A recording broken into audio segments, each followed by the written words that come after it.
Ya pemirsa, ini adalah segmen terakhir dalam perbincangan kita pada hari ini. Saya kembali lagi ke Pak Tatang. Pak Tatang, kalau kita bicara tentang tangkap, grebek, kita bisa lihat bahwa TNI memang saat ini melakukan bersih-bersih, tidak ada yang ditutup-tutupi, begitu tertangkap kemudian langsung diungkap siapa-siapa yang tertangkap dan barang buktinya seperti apa.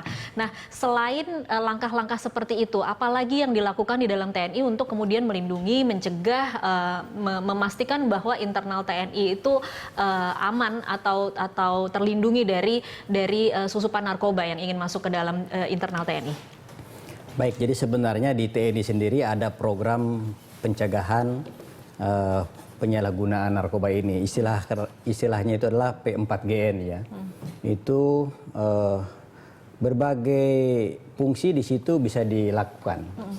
Contohnya dari fungsi hukum, kita bisa memberikan penyuluhan hukum bahwa sebenarnya kalau kita terlibat dalam narkoba itu secara hukum sudah menyalahi dan itu akan kena hukuman pidana. Aspek hukumnya itu kita kan punya badan-badan hukum kayak Babinkum, kemudian Kakumdam, Kakumrem, sampai ke tingkat Korem ada badan itu. Nah itu secara rutin dia melaksanakan pembinaan. Kemudian juga ada tentang kesehatan. Dari sisi kesehatan, bahwa narkoba itu adalah merugikan kesehatan. Itu juga akan dilakukan semacam penyuluhan kesehatan terkait dengan bahaya narkoba terhadap kesehatan. Demikian juga pembinaan mental. Dari sisi mentalnya bahwa itu adalah perbuatan dilarang, perbuatan haram. Ya. Walaupun dapat duitnya duit haram. Ya itu juga tidak bagus dari sisi agama, itu dilakukan. Dan yang paling penting kita bisa melihat gerak-gerik prajurit setiap saat. Setiap prajurit yang mencurigakan, kita akan laksanakan tes urin. Nah, tes urin ini biasanya kerjasama dengan BNN. Ya, BNN memberikan bahan, kita juga ada bahan supaya sampelnya lebih banyak. Nah, itu bisa menjaring secara secara langsung terhadap prajurit-prajurit yang dicurigai pengguna narkoba. Kalau positif, kita kembangkan. Kita kembangkan. Nah, dari situlah sebenarnya dapatnya itu seperti kayak kemarin yang di Kostrad karena dari hasil tes urin kemudian positif dikembangkan jadi puluhan orang. Seberapa sering sih sebenarnya tes urin ini dilakukan? Programnya triwulanan, jadi kita bisa lakukan setiap saat di dalam 3 bulan itu. Tentunya harus mendadak, sifatnya dadakan karena ini juga narkoba itu kan sembunyi-sembunyi. Nggak ada orang yang narkoba itu terus terang. Narkoba itu sembunyi-sembunyi. Para komandan satuan harus jeli, harus teliti ngelihat prajuritnya di mana situasi-situasi kritis mencurigakan itu dilakukan terapi itu. Baik. Kalau tadi sudah ada ultimatum dari Panglima TNI sampai bulan Juni komandan harus membersihkan anggotanya dari narkoba. Kira-kira ada himbauan lagi tidak bagi mereka yang saat ini memang merasa memang sudah terjerat narkoba? Apakah lebih baik kemudian mereka melaporkan diri, mengaku akan ada ampunan atau seperti apa, Pak? Ya.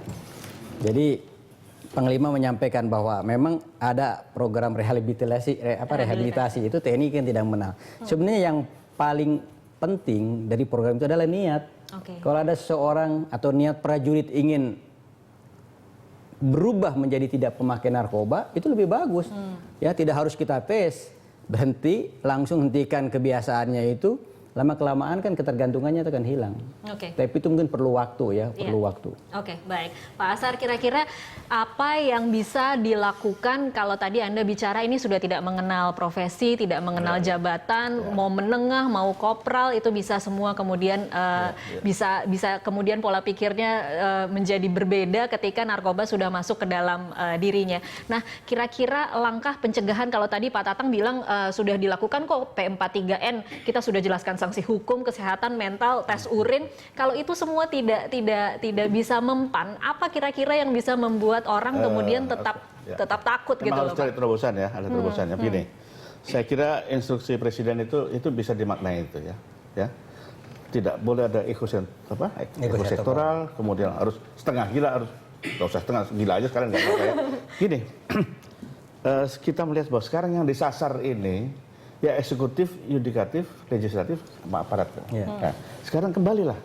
Kalau sekarang mau sadar, ya kita menyadarkan bahwa, oh iya, Kita ini panutan semua kan. Kalau panutan yang jadi panutan begini bagaimana rakyatnya kan? Ya, jadi saya kalau boleh menyarankan ya kepada Bapak Budi Waseso ya, Kepala BNN, kami dari Granat ini ya, ingin menghendaki satu zona integritas.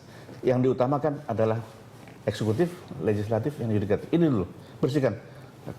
Beberapa saat yang lalu DPR mau diperiksa ini nggak mau. Nah, itu satu contoh yang tidak baik. Ya. Nah, sekarang diberikan contoh penindakan yang baik oleh TNI ini sudah bagus kan. Kalau semuanya bisa begini kan lebih bagus. Paling tidak efek deteren itu sudah ada. TNI, kemudian Polri, kemudian semua instansi-instansi pemerintah, legislatif, yudikatif juga. Ya dulu ada ketua MA juga ke depan. Kayak gitu. Harus bersih. Nggak ada yang kotor, nggak ada yang bersih lah, semua kotor. Kalau ini sudah bersih semua di atas itu, ke bawahnya itu enak. Sekarang kita pelaku nangkap bawah-bawah. Tunjukkan kembali, tempat lu sudah gitu. Bagaimana? Nah, kembali lagi bahwa kalau presiden sudah ngatakan itu laksanakan. Jadi kalau nggak bisa laksanakan berarti dia jangan-jangan dia sudah kena penyakit, ya sudah error kan? Nah, kalau presiden sudah perintah, panglima sudah perintah, masih kerja, berarti sudah error itu. Dan ini jangan sampai terjadi. Dan saya pikir suatu kesempatan yang baik, momen baik untuk bersih-bersih ini. Bersih-bersih bukan dalam arti kata ayo kita bersih hari ini, tidak. Bersih untuk seterusnya. Jadi saya menghormati lah Panglima sampai hari ini. Jangan, kalau bisa seterusnya. Nanti situ berhenti mulai lagi, setelah itu mulai lagi, itu bahaya ya. Ini saja pandangan bahwa kami apresiasi kepada Panglima, kepada Kapolri, kepada siapa saja pimpinan yang betul-betul membersihkan. Tapi lebih bagus lagi kalau semua itu di penjurunya itu, focal point-nya adalah Kepala BNN untuk menjamin adanya satu zona integritas. Seperti korupsi lah. Korupsi namanya ada zona integritas kan. Ketangkap sana, habis semua. Tapi gitu, ini. Kalau untuk kejahatan narkoba, ini yang saya kira yang perlu di langkah-langkah utama. Pertama yang terobosan loh ya. Masih banyak lagi, tapi ini terobosan pertama. Mungkin nanti ada lagi yang lain. Bahwa ini kejahatan ini barangnya dari luar semua masuknya. Kenapa kita tunggu sampai ribut di bawah? Kenapa nggak kita hancurkan di kandang lawan? Kalau TNI kan begitu. Menghancurkan lawan kalau bisa di kandangnya dia, bukan di sini. Nah, itu masih banyak terobosan. Saya kira sementara ini dia bisa saya sampaikan. Baik. Jadi kalau Pak Asar mengatakan apa yang dilakukan TNI seharusnya kemudian menjadi contoh instansi-instansi lain untuk kemudian berani membuka diri seperti ini. Pak Tatang, terakhir, kalau Indonesia saat ini sudah mendeklarasikan darurat narkoba, kalau di TNI sendiri sudah seberapa parah sih sebenarnya sampai mengatakan darurat narkoba di dalam tubuh TNI, tidak sih Pak? Ya tentunya dikatakan darurat narkoba karena data dan fakta ya. Makanya TNI juga adalah perang terhadap narkoba. Nah ini tadi disampaikan bahwa ini adalah model penanganan, baik pencegahan dan penanggulangan terhadap narkoba yang dilakukan oleh TNI. Mudah-mudahan betul-betul punya waktu kita sampai dengan bulan Juni ini, betul-betul akan yang udah ada kita bisa bersih, kemudian yang mau berbuat mikir dua kali kan, sehingga kalau TNI-nya sudah bersih dari narkoba, ya kerjasama juga ke depan untuk memberantas narkoba. Ada kekuatan moral, kekuatan moral karena kita sudah lakukan ini. Termasuk jaminan penegakan hukumnya ya Pak, bukan hanya ditangkap, diekspos, tapi kemudian tiba-tiba bisa menjabat jabatan lain, tidak akan seperti itu. Harusnya begitu. Baik, terima kasih. Kesempatan baik lah untuk membuka secara terbuka lah ya. Dalam arti mungkin ada ekstra sedikit bahwa proses hukumnya transparansi supaya masyarakat tahu. Ya kan? Baik, kita sama-sama nantikan nanti sampai bulan Juni akan seperti apa pengungkapannya. Tapi Pak Tatang dan Pak Asar, terima kasih untuk waktunya bersama Prime Time Talk.